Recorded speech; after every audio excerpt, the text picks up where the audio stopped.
So today we're going to talk about pranayama, breath control, but we're also going to put that into practice. So find a comfortable seat, maybe a yummy drink, refreshing drink, cozy blanket, maybe something to sit on.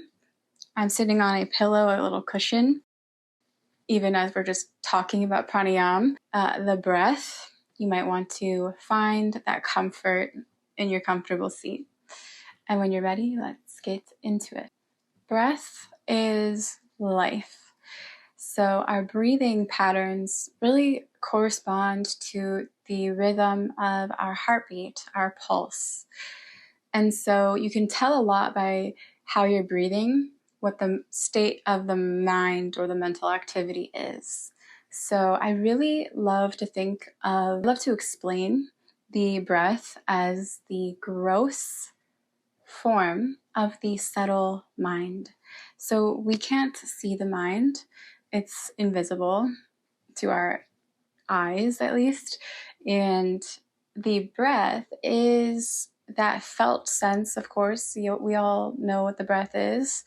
And as we control the breath or really bring intention and awareness to the breath, we begin to slow down the mind activity.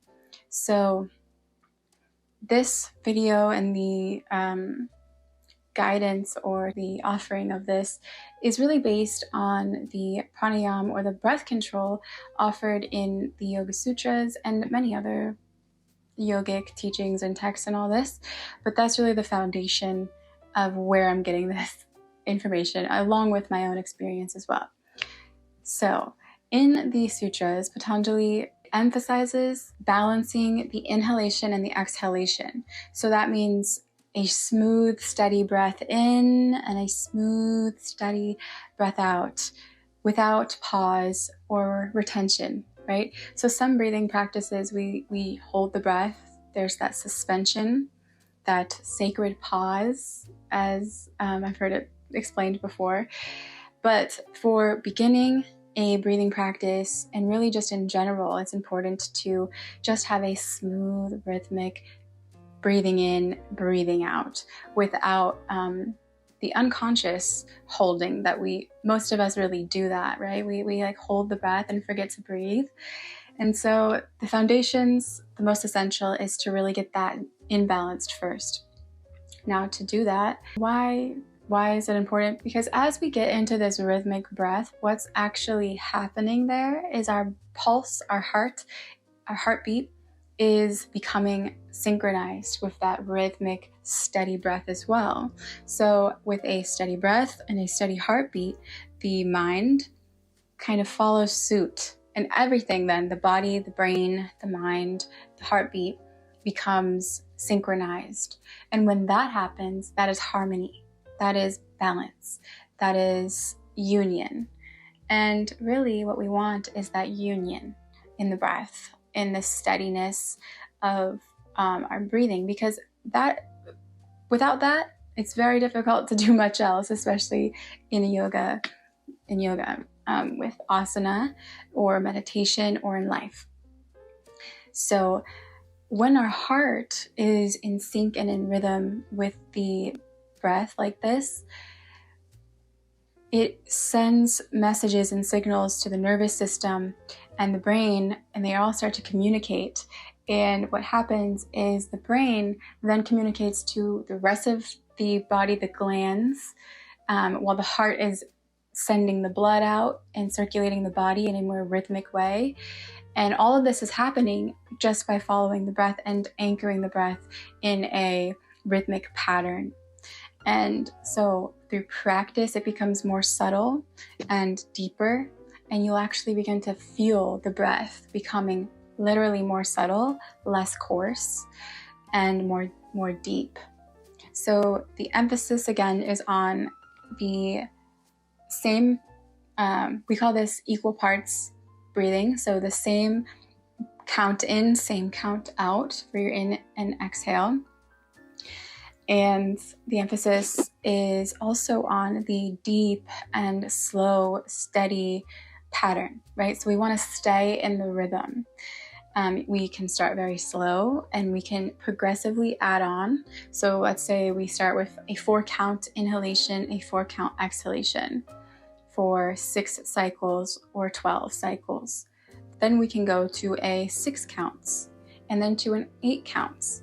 And eventually we can begin to introduce the breath retention, which is also very beneficial.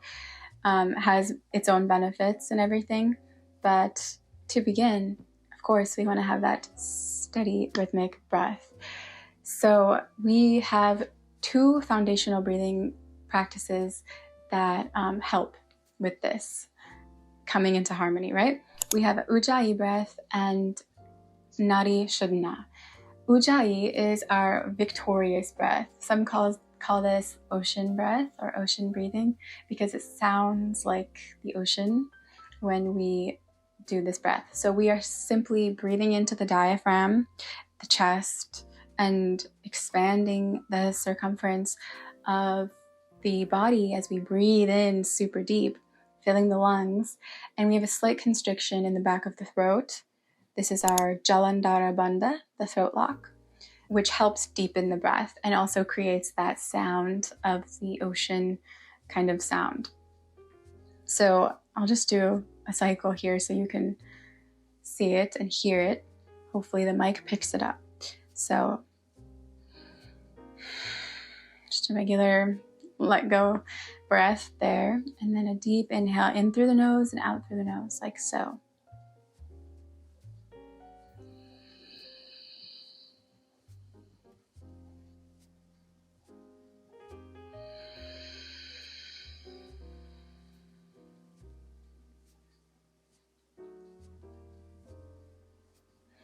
Yes, so what I did there is I lifted up the tip of the tongue to the back of the teeth, the top teeth or the upper palate, as well as lengthening the back of the neck. So that's the Jalandhara Bandha. And most likely you've done the Ujjayi breath, like unconsciously or without knowing, many times. It's not, it's very natural. It's a natural, soothing breath. And actually what we're doing is we're tapping into the parasympathetic nervous system, the rest, relaxation, calming part of the nervous system.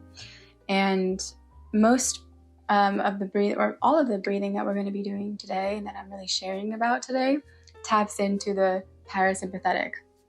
There's also, of course, those breath practices, those breathing practices that tap into the sympathetic nervous system. Like I was saying in the beginning, the breath being the gross form of the subtle mind.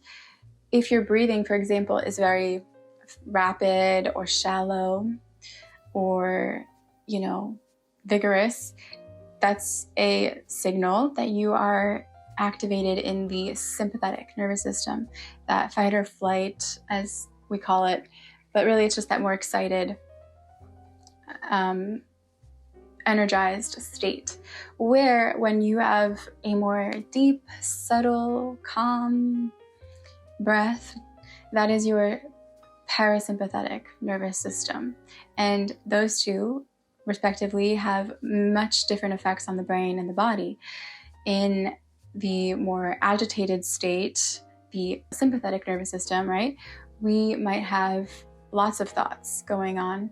Our moods might be controlling us. The emotional body is perhaps very moody as well, if that's like your typical state of being. And so this actually leads into why having a breath practice is very essential to having, just a healthier, more balanced, wholesome life. Because when we have a breathing practice, we are actively training the body and the nervous system and the mind to be balanced, to become more calm and peaceful. So when we have a more peaceful nervous system, our moods and our general thoughts and feelings about life begin to match that or change or become, more lifted up to that higher place, peaceful place. We're more content, we're happier. The moods seem to kind of balance out. Of course, we all have those ebbs and flows, but they're not so intense in our perceptions of them because we are aware from a deeper place, a more peaceful place inside. So with all this being said, if you'd like to try out a breathing practice or begin one or just simply follow along, we're going to get into that now.